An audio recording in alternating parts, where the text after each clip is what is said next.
제주 추사유배지에 왔습니다. 대성 읍성 안에 있네요. 저렇게 추사 김정희 유배지라고 나와 있고요. 오늘 평일이라 한적합니다. 바람이 부는 많은 한적한 날입니다. 여기 추사관이라고 되어 있네요. 미모리얼 하우스 오브 추사관. 이렇게 읍성 성벽이 쭉 있고요. 저 성벽 너머는 삼방산이 보입니다. 추사 양반이, 추사 선생이 서 계시네요.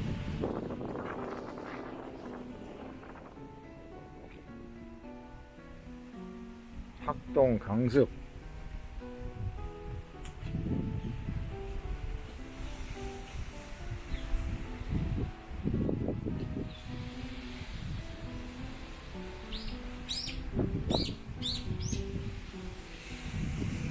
고팡, 눌, 물퍽과 물허벅. 독특한 용어들이 많이 있네요.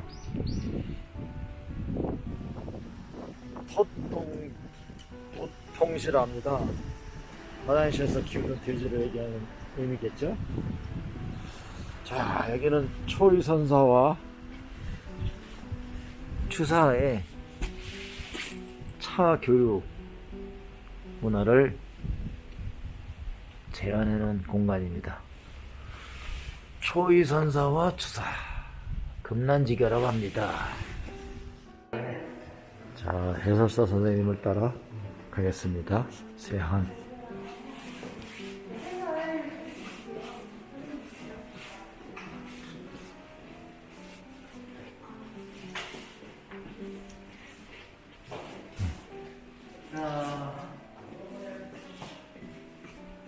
반갑습니다. 해설사 김동렬입니다. 감사합니다. 네, 찍으셔도 돼요. 여기 이제 이쪽은 다 김정희 선생의 연보예요. 그래서 나중에 한번 천천히 보시면 이분이 1786년에 태어나셔가지고 1856년에 들어가셨거든요. 그거에 대한 중요한 업적 나와 있고요. 그 뒤로 사후에 사면 복받내 가지고 현재까지 기록된 겁니다. 그래서 이것들은 나중에 한번 보시고 이쪽으로 보겠습니다. 여기 보시면은 추사의 선조들이 나와요.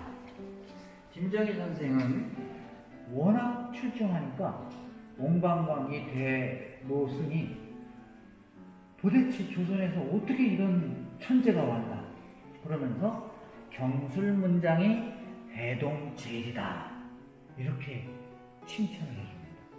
그 뒤로 수탁의 청조교류가 김정희 선생으로부터 일어나게 되고 나중에 조선에서 청나라로 누가 간다 그러면 김정희 선생의 소개장 한다면 이분들을 다 만날 수가 있습니다.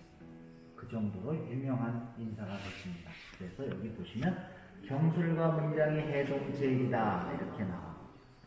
그런데 여기 북한산 얘기가 나오는데 김정희 선생은 이 금석학이라는 것 이런 것을 독립적인 학문으로 발전시켰다 그러는데 금석학이 뭐냐?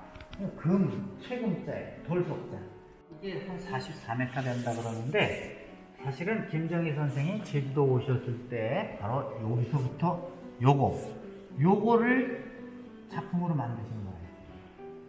1층에 가보시면 거기 유배지. 그랬는데 잘 보시면 이쪽은 그림 부분이고 이쪽은 편지 글씨 그 부분인데 여기 이 그림 부분이 아주 교과서에도 잘 나오죠.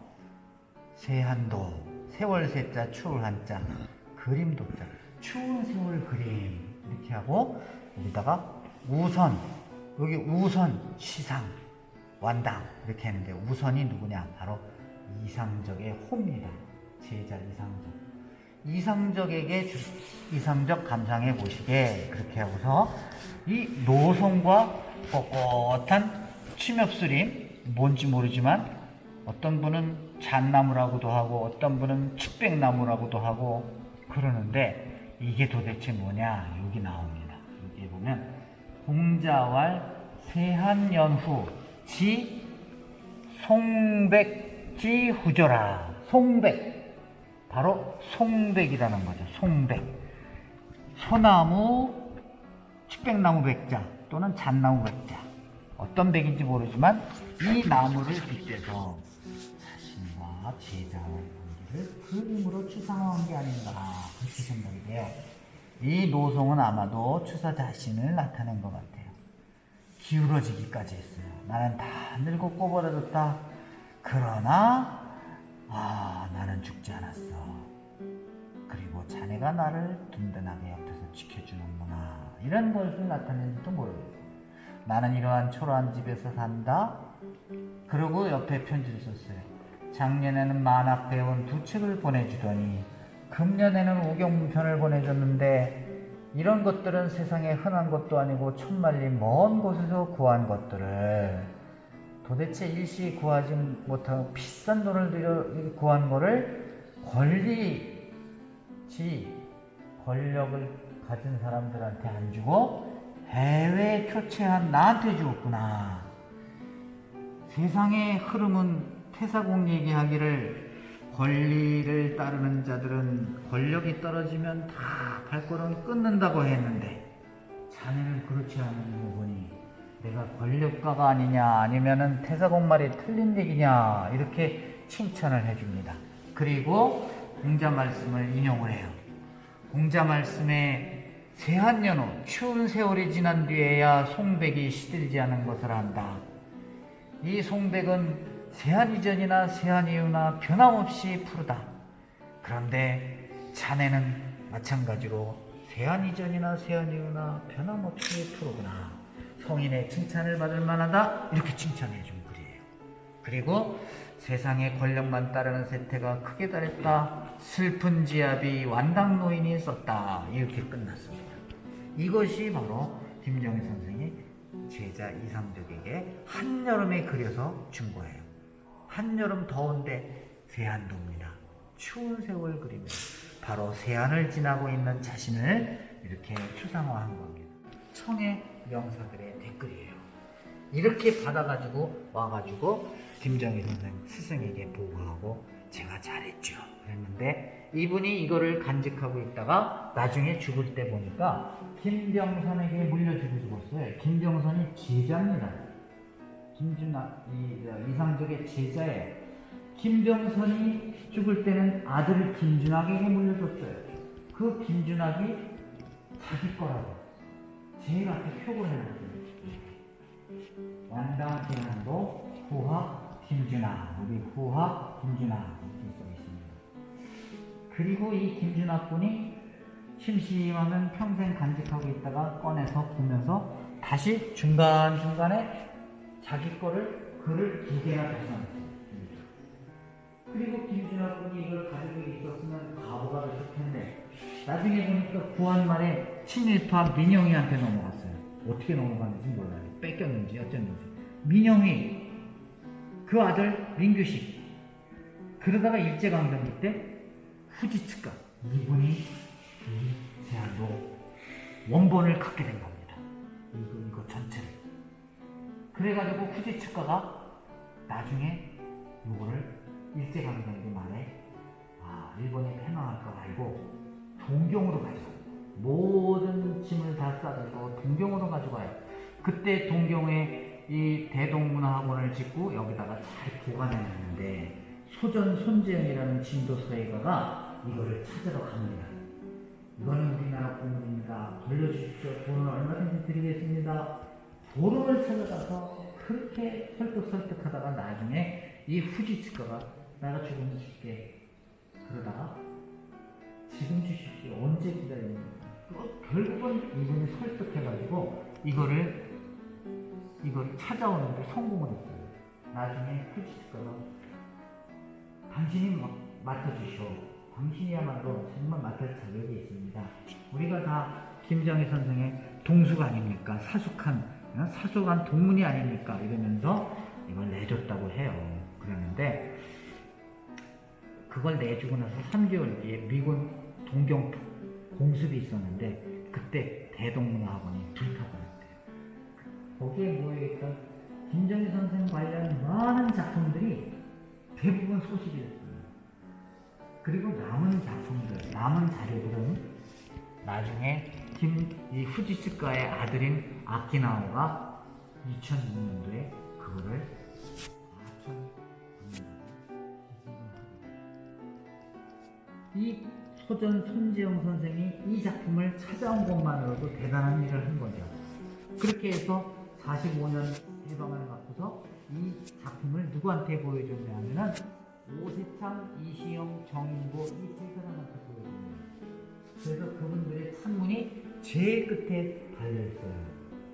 결국은 그렇게 해서 이것을, 이 완성된 이것을 손재영 선생이 가지고 있다가 이제 자유당 시절에 국회의원 나가려고 그거를 뺏겨나가요. 나중에 국회의원이 떨어졌어요.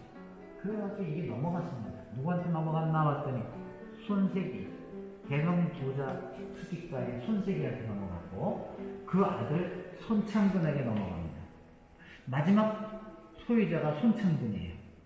이분이 이거를 가지고 있다가 이게 1974년에 국보 180호로 지정이 되거든요. 이 귀중한 거를 모 재벌에서 1억, 10억 줄 테니까 팔아라.